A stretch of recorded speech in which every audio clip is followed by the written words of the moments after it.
itti yaadatama.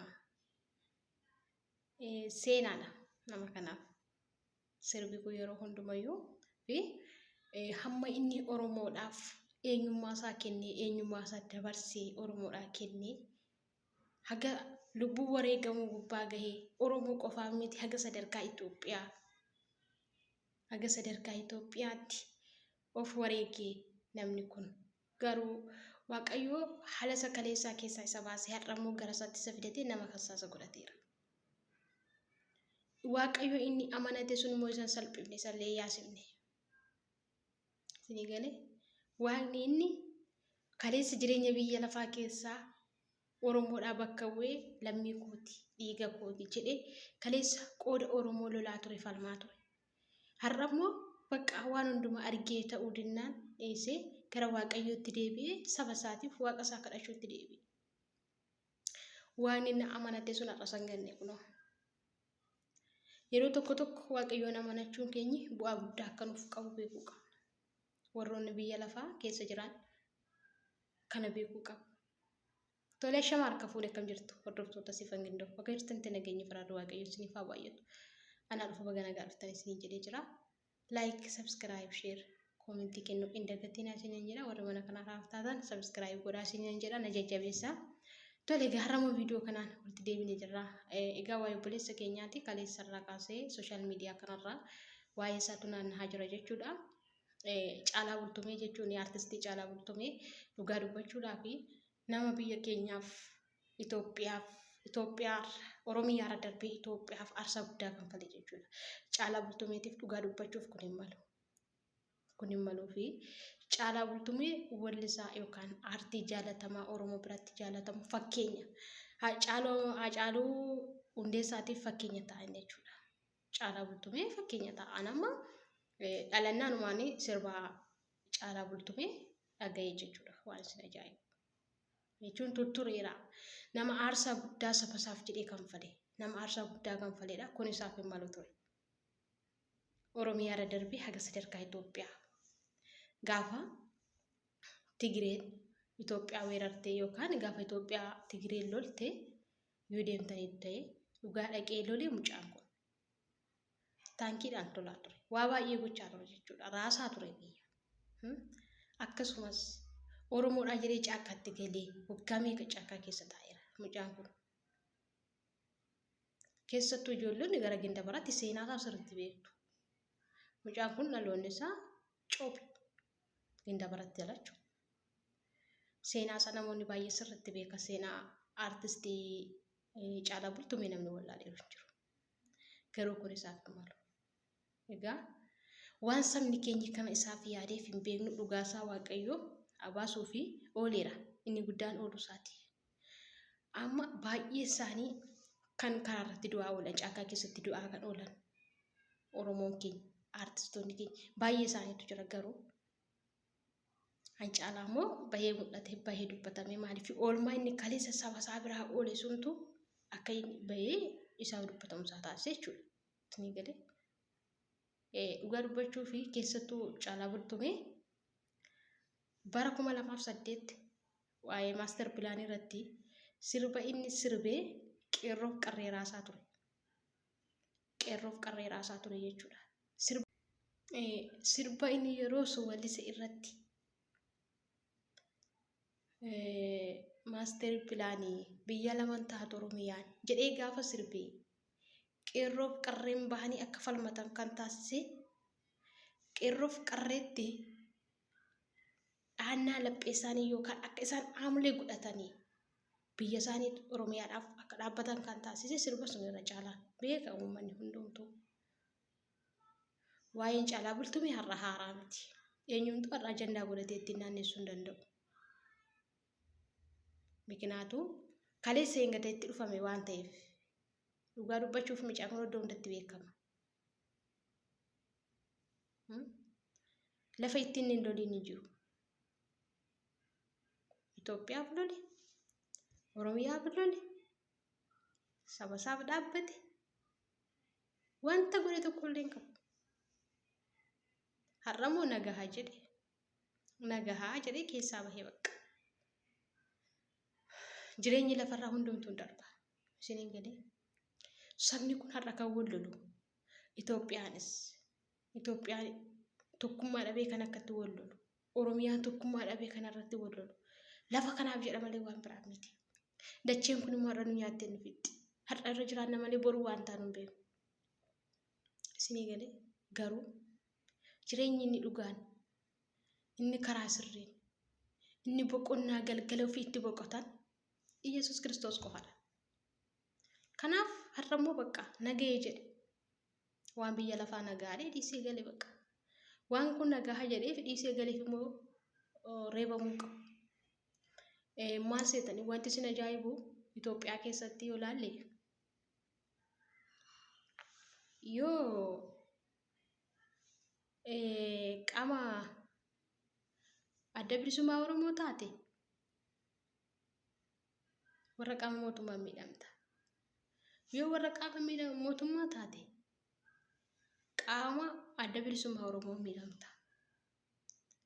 Yoo immoo kana hunduma keessaa hin qabu jettee immoo dhiistee teesse inni maa hin baasu, inni hin danda'u siin jedha namni. Dhugaa dubbachuuf karaatti namoonni keenya jiraatan dhabamaa jira. Maaliif yoo jettani bakka ani faarsees bulaa miti lollees bulaa miti yoo jettee teesses sin hanqatan. Yoo loltees sin hanqatan. Akkamitti akka jiraatamu isaa nama dhiba dhugaa dubbachuudhaaf bara kana keessattuu. Kun immoo waan ta'eef hin beeknu nuti. Ni galee walumaa galatti obboleessa keenya aartistii jaallatamaa nama jaallannu kaleessas si jaallanna nuti. Har'as si jaallanna nuti. Dhugaa Waaqayyooti. Si jaallata sabni kee hundumtuu si jaallata. Baga Waaqayyo si baase. Baga Waaqayyo maatii keef, baga Waaqayyo dhala keef si oolche. Dhugumaati. Inni ati amanatte gimbii jabaa siif ta'eera. Inni ati amanatte si oolcheera. Ammayyuu biyyi lafaa abdii nama kutachiisuu hin dhiisu. Biyyi lafaa karaa hedduu namatti tasaasa. Abdii nama kutachiisu. Kaayyoo itti kaayyeeffatte irraa si gufachiisu. Kanan godha, kanaan immoo argama jettee wanta ati yaadde irraa duubatti si deebisuuf biyyi lafaa yoomiyyuu si ciisee hin bulu. Maaliif akkas jedhamti faarfataa Salamoon Yesuusuuf hin tolle anaaf toltaareedha. Kanaaf jabaadhu. Ammallee olola biyya lafaan dhaga'i. Waaqa kee jabaadhu galateeffadhu isa si oolche. Isa du'a akka malee si dabarse kana galateeffadhu waaqa kee jabaadhu siin jenna obboleessa keenya si jaallanna nuti dhugaadha. Baay'ee si kabanya baay'ee si jaallanna. Kaleessas si jaallanna nuti har'as si jaallanna. Sabni kee Oromoo si jaallata. Oromoo miti Itoophiyaa mara si jaallata si. Itoophiyaa maratu si jaallata. Sababa sabni Itoophiyaa marri si jaallatuuf immoo beektaatu. Beeka hedduun namaas. Kanaaf walumaa galatti wanti ani jedhu dhugaa dubbachuu fi gochi akkasii artistoota keenya irraa dhaabbatu. Kaleessas sababa hin beekamneen eenyu akka rukute osoo hin beekamiin kaleessas sabni keenya yookaan artistoonni baay'ee nuti jajjaallannu saba keenyaaf Oromiyaaf kan wareegaman Oromiyaaf kan of kennan baay'ee isaanii sababii Oromummaa isaaniitiif malee wanta biraatiif miti. Isinii galee fakkeenyaaf an akka Eebbisaa Addunyaa fa'aa yoo fudhanne Hacaaluu Hundeessaa fa'aa Elemuu Qilxuu fa'aa artistoota baay'ee Jeneraal Taaddasaa Birruu fa'aa artistoota baay'ee isaanii yoo fudhanne warroota lubbuun isaanii darban Oromummaa isaaniitiif miidhaman malee hatanii yookaan waan tokko godhaniif miti. Isinii galaa miti. Kanaaf har'as inni kaleessa si oolchee har'as si oolcheera. Boruus immoo Waaqayyo jira. Jabaadhu abdiin kutiini. Ati dhuguma jabaa keenya waan ta'eef jabaadhu siin jennaan malee Waaqayyo immoo jira waan hundumattuu. Innaa ani immoo waan jechuun barbaada sumarraan gochi kaleessa artistoota keenya irratti raawwate har'as ittuma fufee jira. Kanaaf immoo namni tokko namummaa isaatiif jiraachuuf mirga guutuu qaba. Namni tokko immoo jiraachuuf mirgi isaa eegamee isaa jiraachuu qaba. Kanaafiyyuu mirga ofii falmachuun abbaan barbaade hin danda'a. Mirga kee falmachuu dandeessa. Waan mirga kee falmatteetiin booduu hin qabdu ati. Gaaffii gaafatteef deebii gahaa ta'uu dhiisuu argachuu qabda malee gaaffii gaafattee suniif dirqama du'uu hin qabdu ati. Kun egaa har'a miti Itoophiyaa keessatti kaleessuma bartee ta'ee dhufeera. Isin galee kaleessuma bartee ta'ee dhufe. Kanaaf mootummaan keenya ammas taanaan har'a ati dhuftee bootaa kana ga'uun kee si qofaa miti. Dudduuba keetti namoota meeqatu akka wareegame, haadhota meeqa, abboota meeqa, qeerroof qarreen meeqa akka wareegame beekuu qabda. Kanaaf gochi kaleessaa Oromoon yookaan qeerroof qarreen bahee iyyaa ture ajjechaan harma mulaan haadholee abbootaa qeerroof qarree duuti kaleessaa haa hafuuf kan iyyaa ture malee har'as itti fufee haa reebamuuf, itti fufee haa du'uuf, itti fufee haa ajjeefamuuf miti.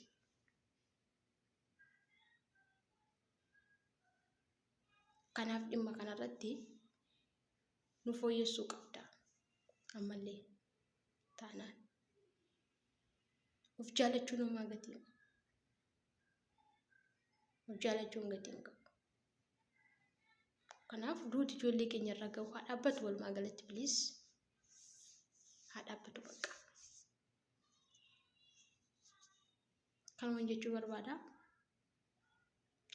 Waan dhaggeeffattaniif galatoomaa.